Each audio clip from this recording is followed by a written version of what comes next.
ان الذين يستكبرون عن عبادتي سيدخلون جهنم داخرين صدق الله مولانا العظيم وقال النبي صلى الله عليه وسلم الدعاء هو العبادة ثم قرأ ادعوني استجب لكم او كما قال الدعاء مخ العبادة او كما قال لم يصل الله يغضب عليه او كما قال لا يرد القضاء الا الدعاء صدق رسول اللہ حضرات، رمضان سے پہلے ہم سورہ راس کے مضامین پڑھ رہے تھے اور وہ الحمدللہ ہم نے مکمل پڑھ لی. اب اس کے بعد کسی نئی سورت کا شروع کرنا مقصود تھا تو ابھی اس کا انتخاب اللہ نے توفیق رکھی تو انشاءاللہ آئندہ کو سورت منتخب کریں گے اور اسے ہم درسن پر درسن. آج بھی میرے آپ کے سامنے سورہ مومن کی جو شمار کے اعتبار سے قرآن مجید کی 40ویں سورت ہے، اس کی 60ویں آیت ہے تلاوت. اور اس آیت میں اللہ کریم نے دعا مانگنے کے بارے میں حکم ارشاد کیا اور اسی کے ساتھ ساتھ میں نے نبی صلی اللہ علیہ وسلم کی کچھ احادیث جو دعا کی اہمیت اور فضیلت کے بارے میں وہ تلاوت کی. یعنی آج کے اس درس میں ہم انشاءاللہ اللہ کی توفیق سے دعا، اس کی اہمیت، کیسی دعائیں مانگنی چاہیے، کس طرح دعائیں مانگنی چاہیے، اس کے آداب کیا ہیں اور اس کی قبولیت کے لیے کیا ہونا چاہیے، اس بارے میں یہ جو آیت کریمہ میں نے پڑھی اس میں فرمایا گیا کہ وقال ربکم ادعونی، اور تمہارے رب نے فرمایا ہے استجب لکم، مجھ سے دعا مانگو میں قبول کروں. یعنی اذن عام ہے ہمارے مالک کی طرف سے کہ مجھ سے مانگو اور تم جو مانگو گے وہ میں قبول کروں. پھر فرمایا کہ ان الذین یستکبرون عن عبادتی، بے شک جو لوگ میری عبادت سے استکبار کرتے ہیں، تکبر کرتے ہیں، کھنچتے ہیں، اونچے ہوتے ہیں یا بے نیازی برتتے ہیں، فرمائے سیدخلون جہنم داخرین، ان قریب جہنم میں ذلیل ہو کر داخل ہو جائیں گے. یہ اس آیت کا مطلب. اور اب آپ نے دیکھا کہ اس میں 3 مضمون ہیں. پہلا مضمون یہ کہ اللہ فرماتا ہے کہ مجھ سے دعا مانگو، اور دعا کے معنی جہاں مانگنے کے ہیں وہاں دعا کے معنی پکارنے کے ہیں. مجھے پکارو میں قبول کروں گا. یعنی نتیجے میں قبولیت کی تمید سنائی گئی. پہلے حکم دیا گیا مجھ سے مانگو، یہ فرمایا میں قبول کروں گا. 2 مضمون. تیسرا مضمون یہ ہے کہ جو دعا مانگنے میں استکبار کرتے ہیں ان کی سزا جہنم. اور اس حصے میں دوسرے مقام پر جس لفظ سے دعا کو تعبیر کیا گیا ہے وہ ہے عبادتی، میری عبادت سے جو استکبار کرتے ہیں.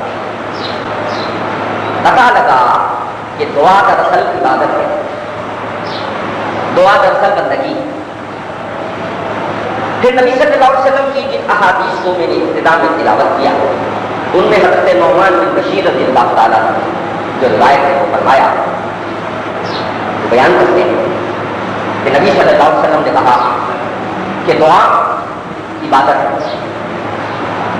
اور اس کے بعد حضور نے اسی آیت میں ہدایت فرمائی ثم قرأ ادعونی استجب لکم. اس کے بعد آپ نے یہ جو آیت میں نے پڑھی ہے اسی طرح گویا حضور نے اس بات کی وضاحت فرمائی کہ دعا مانگنا دراصل اللہ کی عبادت کرنا ہے.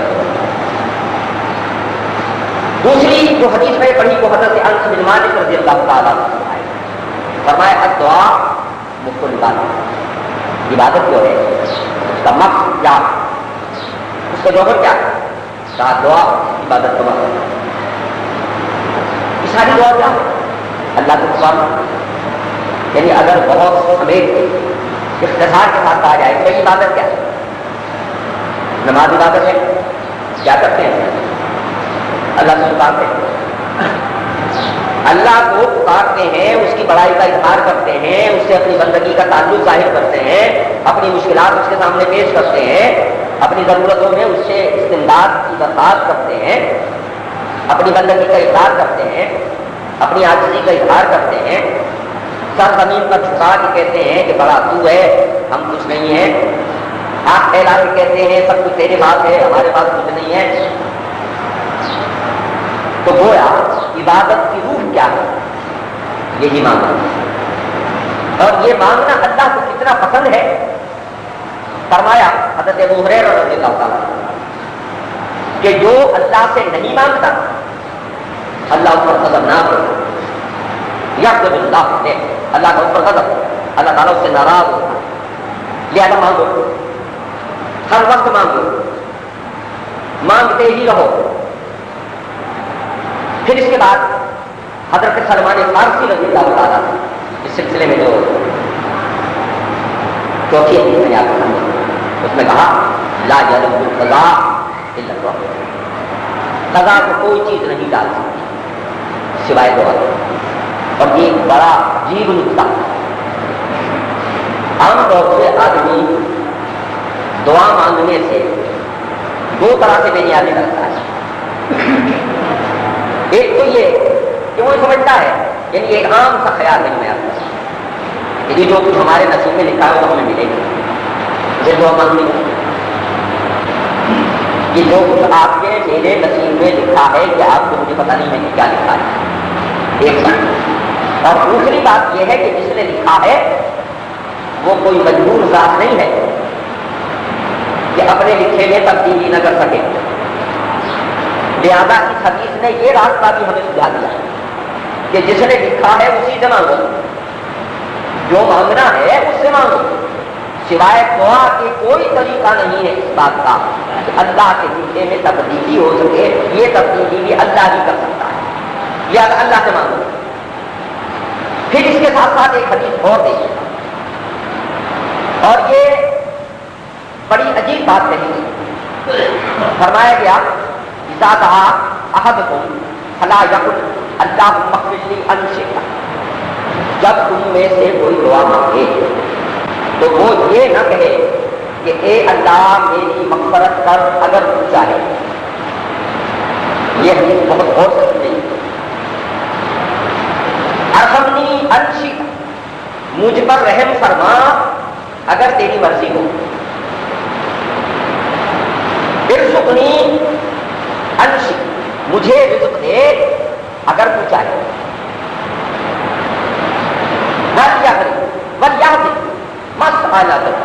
بلکہ عزم کے ساتھ مانگو کہ اللہ مجھے رزق دے, اللہ میری مغفرت کر, اللہ میری مشکل دور کر, اللہ مجھے عطا فرما. یعنی یہ کہنا کہ اللہ اگر آپ چاہیں تو یہ دے دیں گے. اللہ سے مانگو, ہمیں یہ ضرورت ہے, آپ عطا فرمائیں. جیسے کہ نبی صلی اللہ علیہ وسلم کو وضاحت فرما دی کہ اس طرح مانگو. کیوں کہ یہ کہنا کہ اگر آپ کی مرضی نہیں کر دیجیے, اس میں دراصل یقین کی کمی کی بات ہے. جب کوئی بے یقینی سے مانگتا ہے تو اس طرح سے کرتا ہے. یقین کے ساتھ مانگو کہ جس سے مانگ رہے ہیں دینے کو بھی ہے, دیالو بھی ہے, دینے والا بھی ہے, محبت کرنے والا بھی ہے, دعا سننے والا بھی ہے, دعا کو قبول کرنے والا بھی ہے. پھر اسی سلسلے میں یہ بھی فرمایا کہ اللہ کے نزدیک سب سے معزز چیز کیا ہے. فرمایا کہ دعا سے زیادہ لیس شیء اکرم علی اللہ من الدعاء, دعا سے زیادہ اللہ کے نزدیک کوئی چیز بابرکت نہیں. سب سے زیادہ وقت والی چیز اللہ کے نزدیک یہ ہے کہ اسے مانگو اور قبول. پھر اس سلسلے میں تین باتیں ہیں جو ہم پڑھیں گے کہ احادیث اور انسانوں کی دو بدقسمتیاں رہی. ایک بدقسمتی یہ رہی کہ جن کے پاس کچھ نہیں ہے ان سے مانگتے ہیں، اور دوسری بدقسمتی یہ رہی ہے کہ جس کے پاس ہے اس سے نہیں مانگتے. یہاں غور کریں نا، اس جملے میں یہ انسان کی ساری کہانی ہے. کوئی پیپل سے مانگ رہا ہے تو ان کے بعد کیا ہے؟ یہ کہ کلہاڑا مارو اور آگ میں جلا دو. کسی کھڑے اور انکھڑے پتھر کے سامنے ہاتھ باندھے کھڑا ہے، اس کے پاس کیا ہے؟ اسے بٹھا دو تو بیٹھ جائے، اٹھا دو تو اٹھ جائے، پھینک دو تو کوئی اٹھانے والا نہیں ہے، اٹھا دو تو کوئی بچانے والا نہیں. کسی طرح کسی ستارے سے، کسی سورج سے، کسی چاند سے، کسی بے نام شے سے جسے خود انسانوں نے تلاش لیا، کسی لکشمی دیوی سے، کسی کالی مائی سے، کسی لات سے، کسی ہبل سے، کسی عزا سے، یہ سارے بے نام بے وقت فرضی چیزیں ہیں جس کا اس کائنات میں کوئی تصرف نہیں ہے. پھر کچھ ایسی شخصیات کہ جو خود خدا کے سامنے مانگنے والی ہے، یعنی یہ تو ان بے وقت چیزوں کی بات ہو گئی نا جو سینے سے ہے ہی نہیں. لاش ہے، یہ سارے لاش ہیں. یہ پیپل سے لے کے اور لاتو ہبل تک کا پورا خداؤں کا ایک کنبہ معاذ اللہ جو انسانوں نے ایجاد کر لیا، یہ لاش ہے، کوئی چیز نہیں. دوسرا ایک کنبہ وہ کہ جو خود اللہ کے در کا سوال ہے. یہ ساری کائنات کس حالت میں ہے؟ یسألہ من فی السماوات والارض، سوالی ہے ساری کی ساری. جو کچھ زمین اور آسمان میں ہے کس کا؟ اس کا. اللہ ہی سے مانگ رہے ہیں. کل یوم ہوا فی شان، روزانہ ایک نئی شان میں ہے. سب کی ضرورتیں پوری کر رہا ہے، سب کو دے رہا ہے، سب کی نشو و نما اور پرورش کر رہا ہے. لہذا سب اس کے در کے سوال ہے، اور اسے سوال کرنا سب سے زیادہ پسند ہے. کہ ایک بدقسمتی تو یہ کہ ان سے مانگا جا رہا ہے جو ہے ہی نہیں. دوسرے پھر ان سے مانگا جا رہا ہے جو خود مانگتے ہیں اللہ کے دروازے. کائنات میں جو ہے وہ اللہ کے دروازے کا بنتا ہے. جسے مل رہا ہے اللہ کے دروازے سے مل رہا ہے. جو مانگ رہا ہے اللہ کے دروازے سے مانگ رہا ہے. کائنات میں سب سے بڑے لوگ کون ہیں؟ انبیاء علیہ السلام. ان کا کیا حال ہے؟ کیا ان میں سے کسی نے یہ کہا کہ ہم سے مانگو؟ وہ تو خود اللہ سے مانگ رہے ہیں، اور اللہ سے مانگنے میں دعا کا نمونہ ہے. ایک حدیث یاد آئی، ابھی 3-4 دن ہوئے میں نے پڑھی. حضرت ابو موسیٰ اشعری رضی اللہ عنہ نبی صلی اللہ علیہ وسلم کو وضو فرماتے ہوئے دیکھا تو حضور نے دعا مانگی. پہلے بسم اللہ پڑھی، بسم اللہ پڑھنے کے بعد جب آپ وضو شروع کر رہے ہیں اور پھر یہ دعا مانگی، اللہم اغفر لی ذنبی، اللہ میرے گناہ معاف فرما. وفسح لی فی داری، میرے گھر میں میرے لیے کشادگی پیدا کرنا. وبارک لی فی رزقی، میرے رزق میں میرے لیے برکت عطا کرنا. کس نے مانگی یہ دعا؟ رسول اللہ صلی اللہ علیہ وسلم. گویا آپ کو مجھے سکھایا مانگو اس اللہ سے جو سب کو دینے والا ہے اور سب کو دیتا ہے. تو لہذا ایک گروہ تو ان کا کہ جو مانگتے نہیں ہیں، تو ان کے لیے کہہ دیا گیا کہ یہ وہ ہے استغفار کرنے والے، اللہ کی بندگی، کیونکہ دعا تو اللہ کی بندگی. سیدخلون جہنم داخلین، یہ ذلیل و رسوا کرتے ہیں جہنم میں داخل کیا جائے. یہ اپنی بڑائیوں کے گھمنڈ میں مبتلا ہے. ہمیں کیا ضرورت ہے؟ مال موجود ہے، دولت موجود ہے، اولاد موجود ہے، کاروبار موجود ہے، یہ سب کچھ موجود ہے، پھر مانگو، اس لیے کہ مانگنا کو عبادت کا حصہ ہے، بلکہ اصل جوہر و روح عبادت ہے۔ تو میں اب یہ کر رہا تھا کہ انسانوں کی یہ دو بدقسمتی ہے۔ ایک بدقسمتی یہ ہے کہ اس سے مانگ رہے ہیں جس کے بعد ہے ہی کچھ نہیں، اس سے مانگ رہے ہیں جو سن ہی نہیں رہا، اس سے مانگ رہے ہیں جو دیکھ ہی نہیں رہا، اس سے مانگ رہے ہیں جس کے پاس ہے ہی نہیں۔ اور دوسری بدقسمتی یہ کہ مانگ ہی نہیں رہے، یہ دونوں بدقسمت ہے۔ خوش قسمت وہ ہے جنہیں پتا ہے کہ کس سے مانگنا چاہیے اور جو ہر وقت مانگ رہے ہیں۔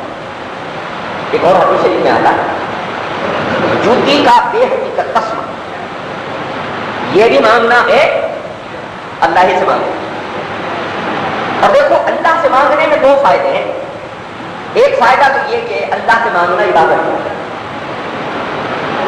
دوسرا فائدہ یہ ہے کہ اللہ کے پاس دینے کو ہے، تیسرا فائدہ یہ کہ وہ خوش ہوتا ہے مانگنے والوں پر جو اس سے مانگے، اور مانگنا اسے اتنا پسند ہے کہ سب سے زیادہ بابرکت بات اللہ کے نزدیک یہ ہے کہ اس سے مانگا جائے۔ لہذا حسن عبادت جو ہے، حسن بندگی جو ہے، وہ اللہ تعالیٰ سے مانگنا ہے۔ اب خود نماز کی حیثیت تکلیفی پر اگر آپ غور کریں گے تو اس میں کیا ہے؟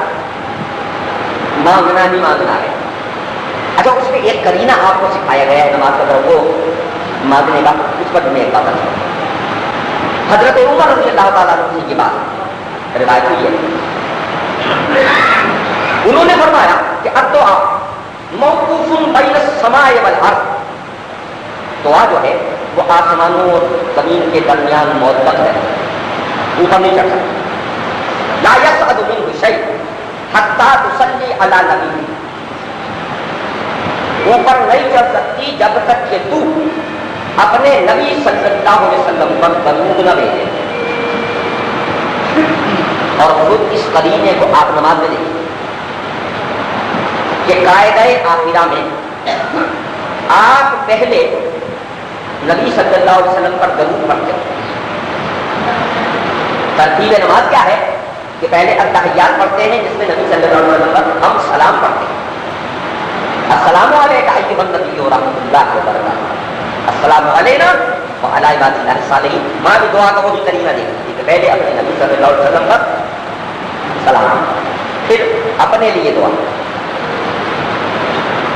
تحیات کے بعد پھر درود ابراہیمی، اور اس کے بعد پھر دعا اللہم صلی علی محمد وعلی آل محمد کما صلیت علی ابراہیم وعلی آل ابراہیم، اللہم بارک علی محمد وعلی آل محمد کما بارکت علی ابراہیم وعلی آل ابراہیم انک حمید مجید۔ اب اس کے بعد دعا شروع ہوتی ہے، مختلف دعائیں ہیں، احادیث میں معلومہ دعائیں بھی ہیں، قرآن کی دعائیں بھی جو مرضی آئے مانگی اللہ، لیکن پہلے درود پڑھیے نبی پاک صلی اللہ علیہ وسلم۔ حدیث میں یہ آتا ہے پہلے اللہ کی حمد و ثنا کرو، اس کا قرینہ بھی نماز میں دیکھیے کہ آغاز نماز کہاں سے ہو رہا ہے؟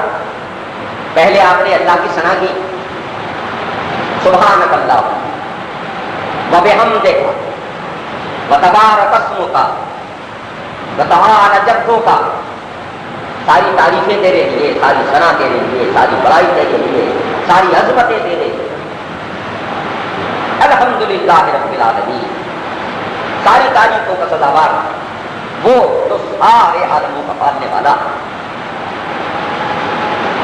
مالک یوم الدین، روز جزا کا مالک، پھر اپنی بندگی اور اپنی عبودیت کا اقرار، ایاک نعبد، تیری ہی بندگی کرتے ہیں اور کسی کی نہیں کرتے، یعنی اس میں اثر موجود ہے جسے ہم اردو میں بھی کے ساتھ ظاہر کرتے ہیں، ہم یہ کام جو ہے اور کسی کے ساتھ کرتے ہی نہیں ہیں، بندگی کسی کی نہیں کرتے، صرف تیری ہی کرتے، ایاک نستعین، مانگتے بھی صرف تجھ ہی سے ہیں اور کسی سے مانگتے بھی نہیں۔ ہم اس پر غور نہیں کرتے کہ ہم پڑھ جا رہے ہیں، ابھی وہ سارا دعا کا قرینہ آ گیا کہ پہلے خدا کی حمد و ثنا اور اس کے بعد اپنے تعلق کا اظہار. کیا تعلق ہے ہمارا اس سے؟ ہمارا تعلق یہ ہے کہ تو معبود ہے, ہم تیرے بندے ہیں. تو مسجود ہے, ہم سجدہ گزار ہیں. تو ہمارا مالک ہے, ہم تیری مملوک ہیں. تو ہمارا خالق ہے, ہم تیری مخلوق ہیں. تو ہمارا رب ہے, ہم تیری پرورش سے زندہ ہیں. تو صرف ہمارا تیرا تعلق یہی نہیں ہے کہ تو ہمارا رب ہے, بلکہ ہمارا تیرا تعلق یہ ہے کہ تو ہمارا معبود ہے اور کوئی ہمارا معبود ہے. تو ہمارا مولا ہے اور کوئی ہمارا مولا نہیں. اور ایسا اچھا مولا, فنعم المولا, ایسا اچھا مددگار, فنعم النصير. تو ہمارا تیرا تعلق بندگی کا تعلق ہے, اور ہمارا یہ تعلق اور کسی کے ساتھ, نہ کسی نبی کے ساتھ, نہ کسی ولی کے ساتھ, نہ کسی پیر اور مفتی کے ساتھ, نہ کسی درخت و حجر کے ساتھ, نہ کسی شجر اور ستارے کے ساتھ. یہ ساری مخلوقات بے حقیقت ہیں, یہ سب تیرے در کے سوال ہیں, ہم بھی تیرے در کے سوال ہیں. لہٰذا یہ بندگی کا تعلق ہمارا تیرے سے نہیں. یہ آ بس صحیح نا. اب دوسرا مسئلہ یہ ہے کہ مانگنے کے لیے بھی تیرے ہی دروازے پر آتے ہیں, تیرے سوا کسی سے نہیں مانگتے. تجھی سے لو لگاتے, تیرے ہاتھ پھیلاتے, تیرے ساتھ میں جھولی دراز کر کے بیٹھتے. اب تجھے مانگنا بہت پسند ہے, ہم مانگتے ہی رہتے. آپ دیکھیں کہ یہ جو تسبیحات ہیں اللہ سے مانگنے ہی کے تو ادائے ہیں, اور یہ اللہ کو سب سے زیادہ محبوب ہے. حدیث میں نے آپ کے سامنے پڑھ دی کہ اللہ کو غضبناک کرنے والی چیز کیا ہے؟ لم یصل اللہ یغضب علیہ, کہ اس سے سوال نہ کیا جائے, یہ اسے غضبناک کرتا ہے.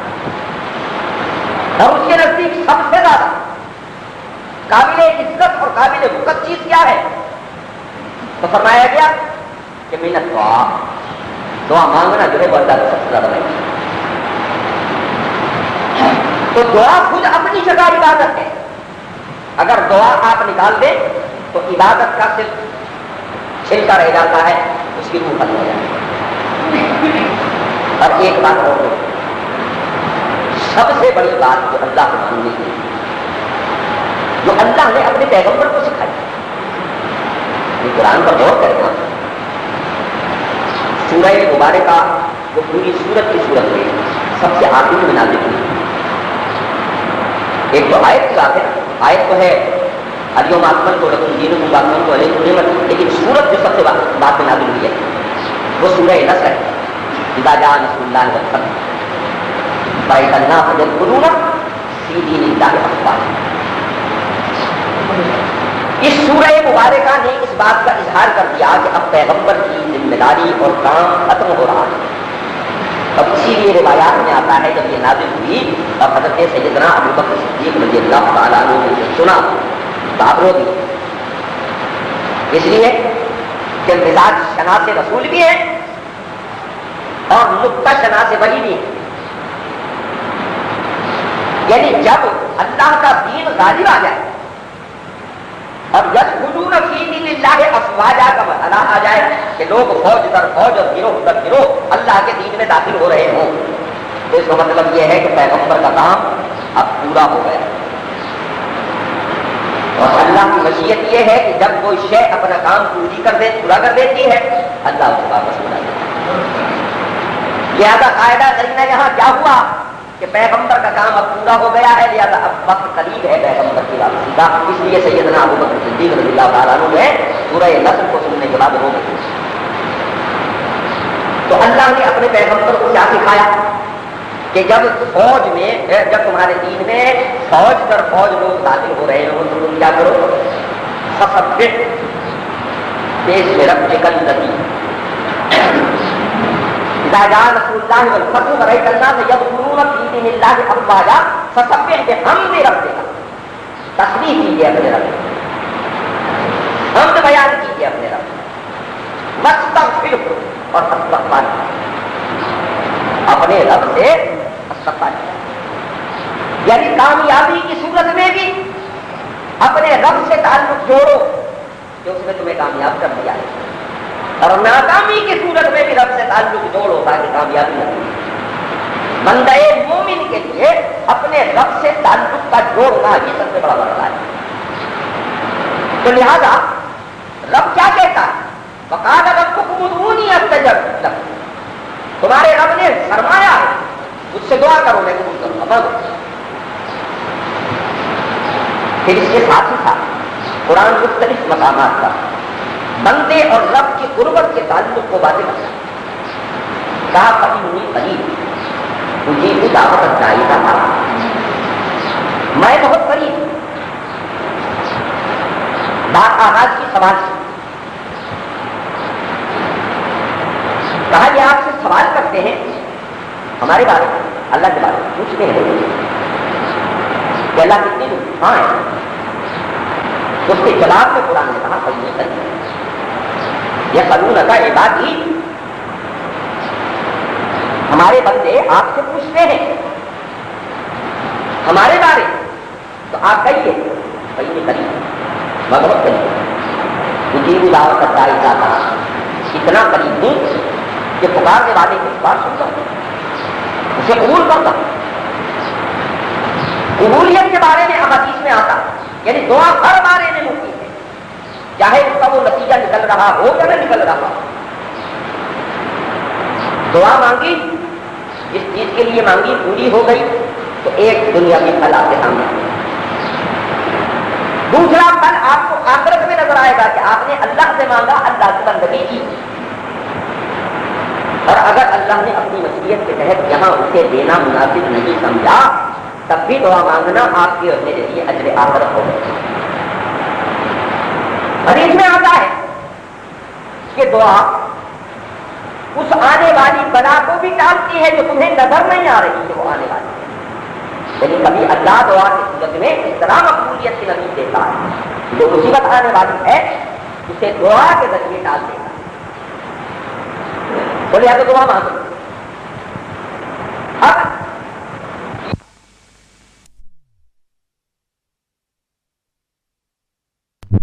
اور میری امداد کو کوئی نہیں سنتا۔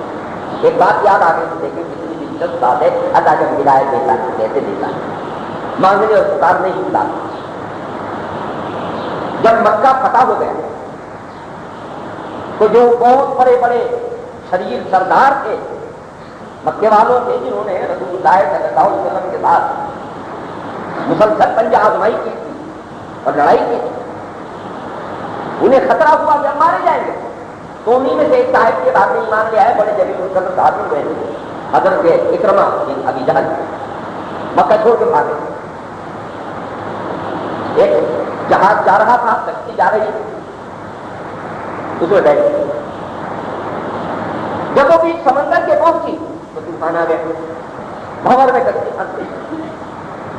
ملاحوں نے اپنے سے بڑے جتن کیے، اور جب انہوں نے دیکھا کہ اب یہ بچے گی نہیں تو انہوں نے سارے جہاز والوں کو کہا کہ بھائی اللہ سے مدد کی دعا کرو۔ اب حضرت کرما کہتے ہیں کہ یہ اللہ سے مدد کی دعا کرو، تو بھائی ہمارے جو ملک ہے ان سے کرو نا، یہ لات سے حبل سے عزا سے یہ جو 300 سال مکے میں چھوڑ آئے ہیں ان سے کرو نا۔ ملا کہنے لگے یہ وہ مرحلہ ہے کہ یہاں اللہ کے سوا کوئی نہیں بچا سکتا، باقیوں کو ہم پکار چکے ہیں، ان کے بچانے کا مرحلہ گزر گئے، اب یہ ایسی کڑی مصیبت ہے کہ اللہ کے سوا نہیں کوئی دور کر سکتا۔ حضرت اکرمہ نے سوچا کہ اگر بات یہی ہے کہ اس کڑی مصیبت سے اللہ ہی نکال سکتا ہے تو ہم 12, 13, 14 سال تک جس سے لڑتے رہے ہیں وہ بھی تو یہی کہتا تھا کہ اللہ ہی سے مانگو، اس کے سوا کسی کے پاس تمہیں نہیں دینے کو، اسی کی بندگی کرو، اس کے سوا کوئی معبود نہیں ہے، اسی سے گاؤں لگاؤ، وہی تمہارا مالک اور خالق ہے۔ آج یہ اللہ بھی یہی کہہ رہے ہیں کہ اللہ کے سوا کوئی مصیبت سے نکال نہیں سکتا، کہا اے اللہ اگر اس مصیبت سے نکل آیا تو پھر تیرے سوا کسی کو نہیں پکاروں۔ کشتی اس بھنور سے نکل گئی، ساحل پر آ گئے، ساحل پر اترے تو ادھر بیوی کھڑی تھی، جو رسول اللہ صلی اللہ علیہ وسلم سے اکرما کے لیے معافی نامہ لے جائے، کیونکہ اس دربار عالی سے سب کو معافی دے دی گئی ہے. لا تثریب علیکم اليوم، آج ہمارے لیے سب کے لیے عام معافی ہے، آج کسی کے لیے کوئی ملامت نہیں ہے. جب آپ نے دیکھا کہ وہ جو ہر جگہ سنتا ہو، وہ جو ہر ایک کی پوری کرتا ہو، وہ صرف اللہ ہے، اور کسی کے پاس نہ سننے کی طاقت، نہ ہر جگہ دیکھنے کی طاقت، نہ ہر ایک کی امداد کو پہنچنے کی قوت. لہذا جن دینا یہ صاحب نام اشیاء سے لوگ مانگتے ہیں، یہ حماقتوں میں مبتلا ہے. دینے کو اللہ ہی کے پاس ہے، اسی سے مانگو، اور اللہ دیتا ہے تو احسان نہیں گٹاتا. کوئی ایک پیسہ بھی تمہیں دے دے تو سچی سبب نماتا ہے. اللہ کہتا ہے میں مجھ سے مانگو، میں تمہیں دوں گا، اور اس پر انعام بھی دوں گا، اور اس پر اجر بھی دوں گا، اور اس پر جنت بھی دوں گا. تمہاری ضرورتیں بھی پوری کروں گا، اور پوری کرنے پر تمہیں انعام بھی دوں گا. اور مجھ سے مانگو.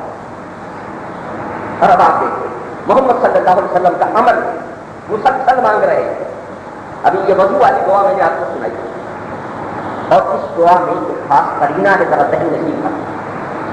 3 جملے ہیں چھوٹے چھوٹے، ذرا سی توجہ دیں کہ یاد ہو سکتے ہیں، اور اگر یہ یاد نہ بھی ہو تو اللہ ساری زبانیں جانتا ہے، اپنی ہی زبان میں یہ تینوں باتیں مانگ لیا کرو. وضو کرنے سے پہلے جب بسم اللہ پڑھو تو یہ مانگ لیا، اللہم اغفر لی ذنبی، میرے گناہ معاف کر دے.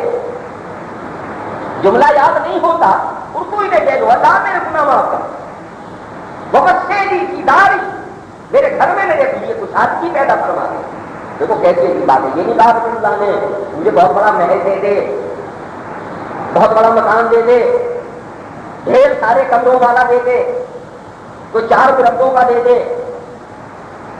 کیا کہا؟ میرے گھر میں میرے لیے کچھ آدمی پیدا فرما. آپ نے دیکھا 30 کمروں کے مکان میں رہ کے لوگ روتے ہیں، وہ ان کے لیے تنگ ہو جاتے ہیں.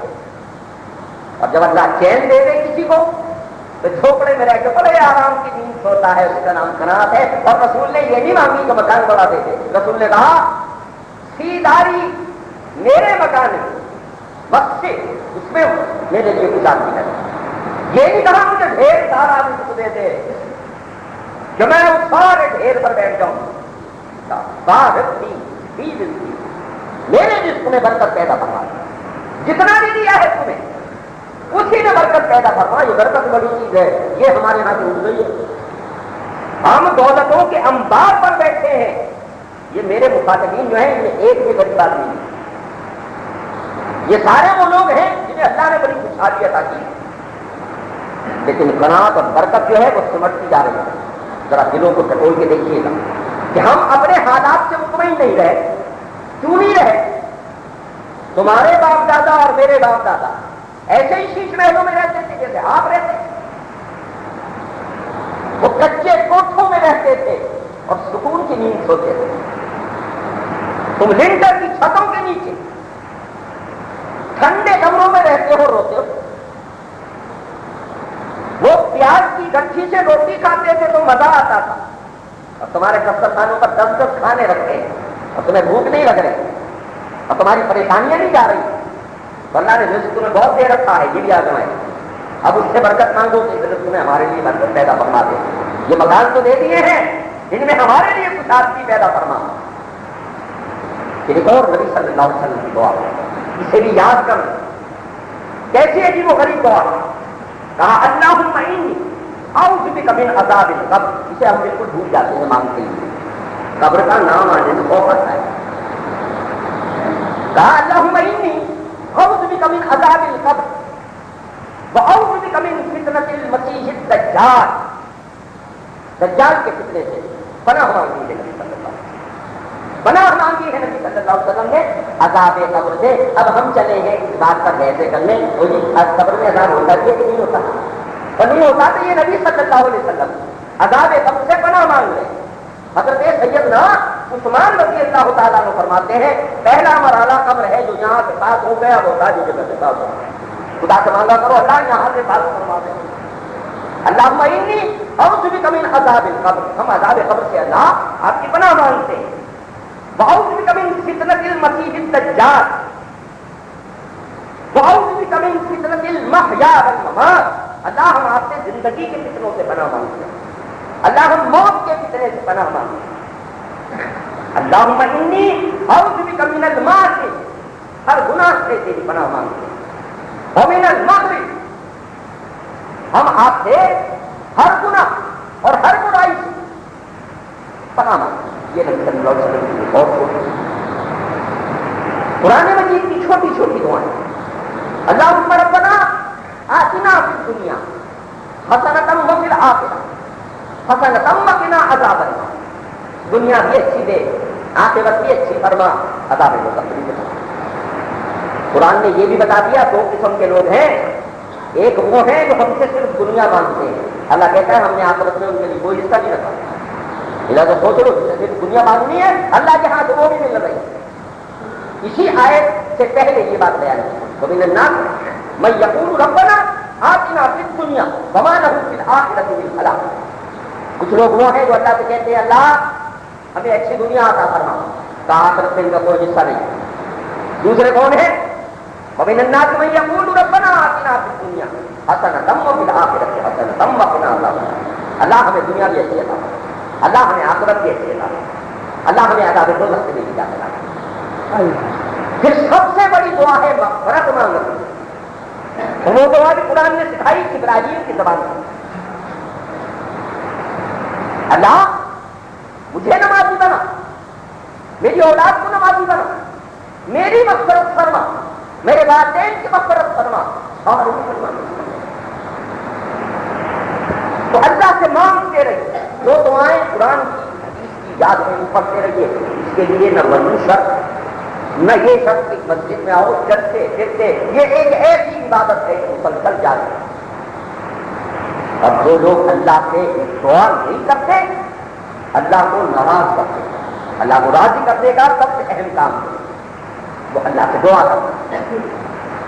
اور اس یقین کے ساتھ کہ ہم جس سے مانگ رہے ہیں اس کے پاس سب کچھ ہے، اس ایمان کے ساتھ کہ وہی دیتا، اس تیقن کے ساتھ کہ وہی دے گا، اس تھوڑی کے ساتھ نہیں کہ پتہ نہیں کہ مقبول ہوگی کہ نہیں ہوگی. اس بات کو خدا نے فرمایا گیا دعا کے نہ مقبول ہونے کی یہ ایک دلیل کہ آدمی بے دلی سے دعا کرے.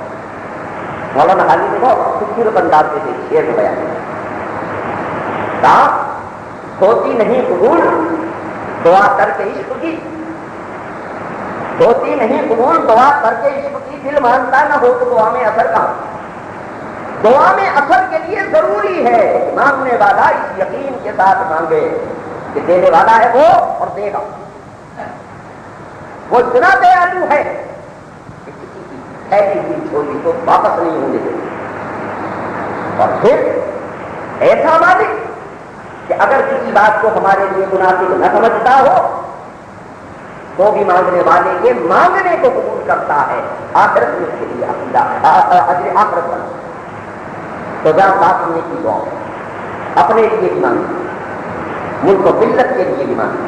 اس لیے ان کا یہ بھی اثر ہوں جو لوگ دوسروں کے لیے دعا مانگتے ہیں اللہ ان کے حق میں ان کی دعا زیادہ پوری کرتا ہے. اور ایک نقطہ یہ کہ نبی صلی اللہ علیہ وسلم سے کہا بھی نہیں تھا کہ سردار میں دعائیں بھی مانگتا ہوں، ذکر اذکار بھی کرتا ہوں، درود بھی پڑھتا ہوں، تو میں آپ سے یہ پوچھتا ہوں کہ میں درود کتنا پڑھوں اور دعا کتنی مانگوں. آپ نے فرمایا کہ درود جتنا پڑھو اتنا اچھا ہے. اس نے کہا کیا میں چوتھائی وقت اپنا درود پڑھنے میں لگا دوں باقی دعا مانگوں؟ آپ نے کہا اچھا ہے، لیکن اگر تو اس سے بھی زیادہ درود پڑھے تو تیرے لیے اور اچھا. انہوں نے پھر پوچھا، کہا اچھا آدھا وقت میں درود پڑھو اور آدھا وقت دعا مانگوں؟ آپ نے کہا یہ بھی اچھا ہے، لیکن اگر تم اس سے بھی زیادہ پڑھے یہ اور اچھا. انہوں نے پھر سوال کیا کیا تہائی حصہ درود پڑھوں ایک حصہ دعا مانگوں؟ آپ نے فرمایا یہ بھی چاہے لیکن اگر اس سے بھی زیادہ درود پڑھے تو تیرے لیے اور اچھا. تو کہا میں پھر کوئی دعا کروں گا نہیں، میں صرف درود ہی پڑھوں گا. آپ نے کہا یہ سب سے زیادہ اچھا ہے کیونکہ اللہ درود پڑھنے والوں کی دعائیں بغیر مانگے تو نہیں کرتا. اور درود پڑھنا پھر اس پر ذرا غور کریں. درود پڑھنا چاہے خود اپنے لیے بھی دعاؤں میں موجود ہے اللہم صلی علی محمد وعلی آل محمد. یہ سارے نبی صلی اللہ علیہ وسلم کی روحانی اولاد بیٹھی ہے سامنے، جو کہتا ہے میرا رسول محمد صلی اللہ علیہ وسلم وہ حضور کا امتی بھی ہے، حضور کے عالم میں داخل بھی ہے. اس لیے کہ آپ دیکھیں اسی درود میں ہے کما صلیت علی ابراہیم و علی آل ابراہیم، تو آل ابراہیم میں ابو بکر شامل ہے، ابو جہل شامل نہیں ہے. جو فرما بردار ہے وہ آل میں شامل ہے، جو فرما بردار نہیں ہے نقل کی بنیاد پر شامل نہیں ہے. زیادہ رسول پر درود پڑھو تو ساری دعائیں بن مانگے قبول ہوتی ہیں. ایک اور حدیث میں فرمایا گیا کہ جو ایک بار درود پڑھتا ہے اللہ اس پر 10 بار درود بھیجتا ہے. تلاوت قرآن کے لیے بھی یہی بات آئی ہے کہ اگر کسی بندے کو قرآن تلاوت میں اتنا مشغول کر دے کہ وہ تلاوت بھی کرتا رہے اور دعا نہ مانگے تو اللہ اس کی دعا بھی بغیر مانگے قبول کرتا ہے.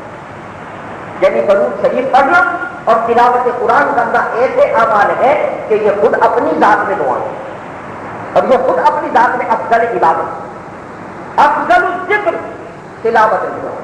قرآن کی تلاوت سارے ذکر و اذکار میں سب سے افضل ہے اور دعاؤں میں سب سے افضل محمد رسول اللہ صلی اللہ علیہ وسلم پر. تو حضرات یہ ایک ایسی عبادت ہے اللہ سے مانگنا کہ جس کے لیے کوئی شک نہیں ہے، ہر وقت مانگتے رہیے، آپ مانگتے رہیں کہ وہ دیتا بھی رہے گا اور عبادت بھی ہوگی. تینوں باتیں یاد رکھیں، اللہ کے سوا کسی سے نہیں مانگنا کیونکہ کسی کو سنتا ہی نہیں، کسی کے پاس دینے کو ہے نہیں. مانگنا اللہ ہی سے ہے. دو اور تیسری بات یہ ہے کہ جو کچھ مانگنا ہے اور جب مانگنا ہے اللہ ہی سے مانگنا. تو اللہ تعالیٰ ہمیں اپنے ساتھ اس قرب کی توفیق عطا فرمائے. وہاں